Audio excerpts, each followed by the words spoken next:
अस्सलाम वालेकुम स्टूडेंट्स, कैसे हैं आप लोग? ठीक ठाक हैं? कुछ कमेंट्स मैंने पढ़े हैं। एक बच्चे ने मुझे कहा है कि इसको उर्दू में कर दें। बेटा, ये उर्दू में नहीं होगा, इंग्लिश में होगा, लेकिन लेक्चर तो मैं सारा उर्दू में दे रही हूँ ताकि आपकी बेटर अंडरस्टैंडिंग हो जाए।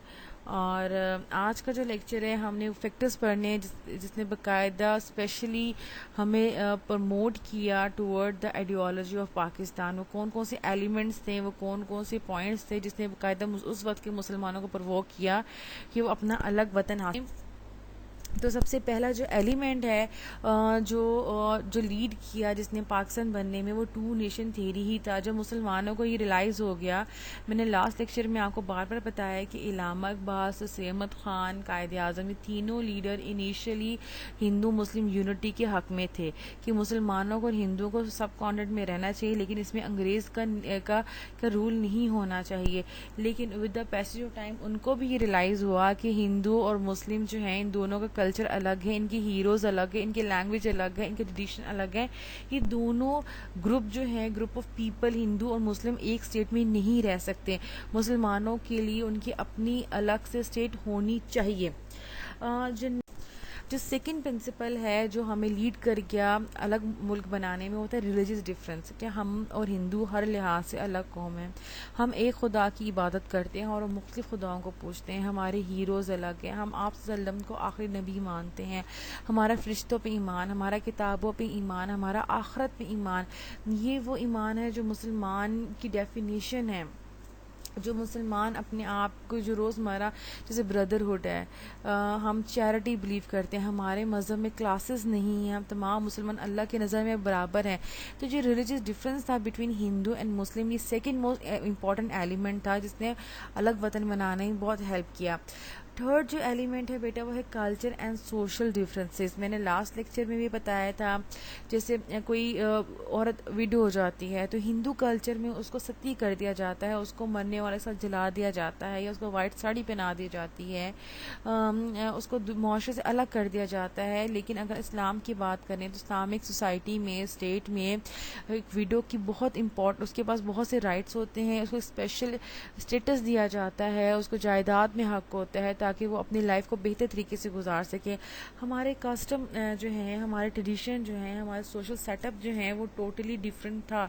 हमारे खाने बनाने, हमारे त्यौहार, जैसे हमारे ईदें आती हैं, हमारा रमज़ान आता है, स्पेशली बेटा जब हम ईद उल अज़हा पर कुर्बानी करते हैं, और कुर्बानी हम गाय की भी करते हैं, लेकिन वो गाय की पूजा करते हैं।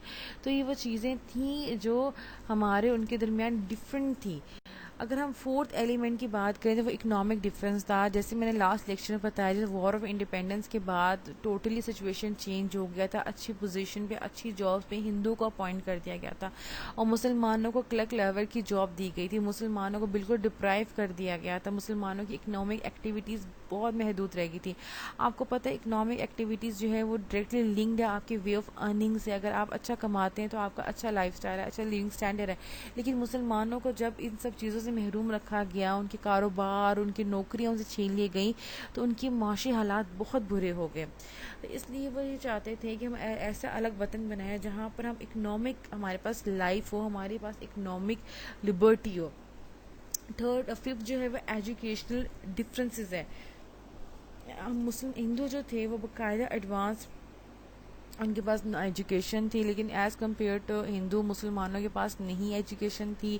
वो अपने आप को उस लिहाज से एडवांस नहीं कर पाते थे। वो अपने आप को एजुकेशनली पीछे समझते थे। अगर हम इसको थोड़ा सा और एलेबोरेट करें तो आप सबको पता होगा कि सब कॉन्टिनेंट में बाकायदा एक मूवमेंट चली थी जिसमें मुसलमान बच्चों को फोर्स किया गया था कि वो अपने माथे में टीका लगाएं, गांधी जी की मूर्ति की पूजा करें, वंदे मातरम गाएं, और मुसलमानों के बच्चों को बाय फोर्स जो है वो हिंदी कल्चर जो है, हिंदू कल्चर सिखाया जाता था एजुकेशनल इंस्टीट्यूशन में। तो पाकिस्तान बनाने का मकसद भी यही था कि ऐसे स्टेट बनाई जाए जहाँ पर लोगों के पास जो है एजुकेशनल राइट हो। पॉलिटिकल डिफरेंसेस बहुत ज़्यादा थे। उनकी अपनी पॉलिटिकल पार्टी थी जो सिर्फ हिंदुओं के इंटरेस्ट को प्रमोट करती थी, जैसे कांग्रेस। मुसलमानों की अपनी पॉलिटिकल पार्टी थी जो मुसलमानों को इंटरेस्ट को प्रमोट करती थी, जो कि मुस्लिम लीग थी। हिंदू उर्दू कंट्रोवर्सी ने बहुत इंपॉर्टेंट रोल प्ले किया।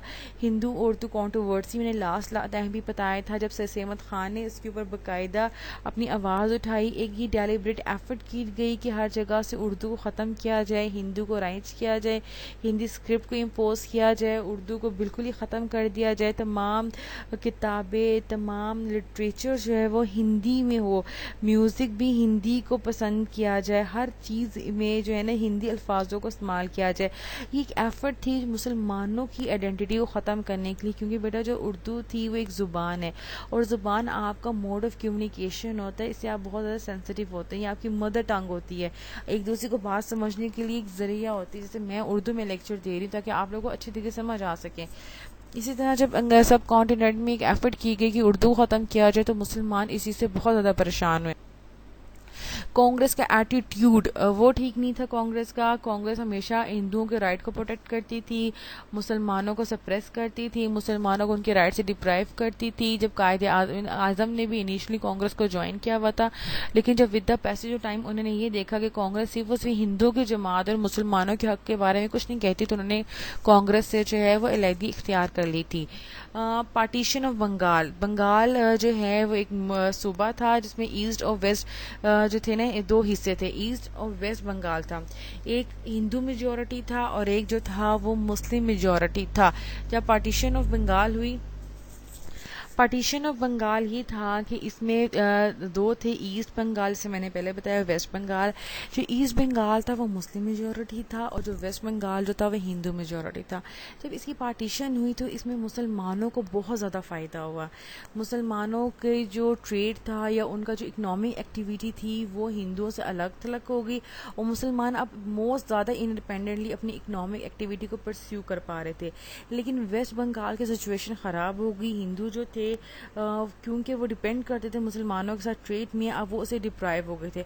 इसके रिस्पॉन्स में हिंदुओं ने क्या किया, एक स्वदेश मूवमेंट स्टार्ट की, जिसमें उन्होंने कहा कि हम ब्रिटिश प्रोडक्ट्स की बायकॉट करेंगे, और उन्होंने हुकूमत के लिए एक प्रेशर बिल्डअप किया, जिसकी वजह से इन दी एंड जो पार्टीशन था उसको ब्रिटिश गवर्नमेंट को ख़त्म करना पड़ा 1911 में। अच्छा बेटा, ये वो सारे यानी कि 6 पॉइंट मैंने इसमें मेंशन किए हैं जो मुसलमानों के कॉज एक फैक्टर्स थे, वो एलिमेंट्स थे जिन्होंने बाकायदा मुसलमानों का माइंड मेकअप किया कि आपके पास अलग वतन होना चाहिए।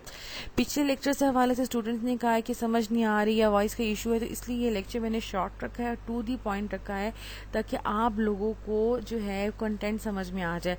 और टू दी पॉइंट बेटा रखने का मकसद ये भी है क्योंकि हमारा सिलेबस बहुत ज़्यादा, इसमें लैंड, सिविलाइजेशन, कॉन्स्टिट्यूशन डेवलपमेंट, तो इसलिए अब मैं जितने भी नेक्स्ट टॉपिक पढ़ाऊंगी वो आपको शॉर्ट और 2D पॉइंट पढ़ाऊंगी।